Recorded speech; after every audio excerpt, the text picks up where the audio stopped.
L'objectiu principal del curs d'informadors ambientals era poder professionalitzar el sector de l'informador ambiental i en aquest cas fer-ho al Pallars. Per això hem fet el curs a la Pobla de Segur i poder donar resposta una mica a la necessitat creixent que té la natura i tot el tema de gestió de l'ús públic. Ha sigut un curs tant teòric com pràctic.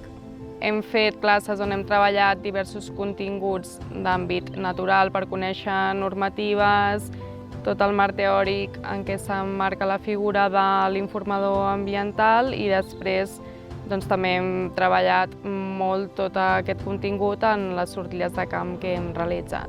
Hem après una mica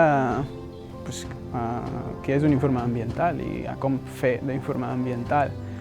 Tant la teoria també, de conèixer l'entorn, els ecosistemes, de la vessant ecològica, natural, i també després el que és el món real. Hem anat a Poumort i hem anat a Mont-rebei, on hem pogut provar de fer enquestes, d'agafar pressions, de veure com se gestionava l'ús públic en diferents espais.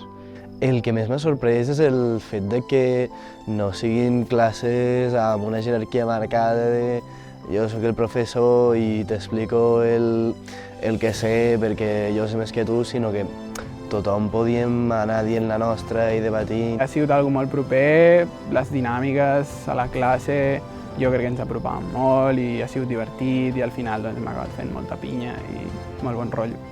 Hem sigut un grup bastant divers, de perfils molt diferents, però amb un interès en comú, no? Al final, que jo crec que això també és el que ens ha pogut unir i congeniar més fàcilment. Considerem que sí que hem assolit els objectius perquè realment hem tingut persones implicades durant el curs que venen de diferents llocs, diferents perfils i que tenen com a objectiu o com a interès comú el poder treballar en un futur a la natura. La gent participava molt, en tenia ganes, hi han posat molta voluntat i jo crec que anirà molt bé i esperem poder-los trobar a la natura ben aviat.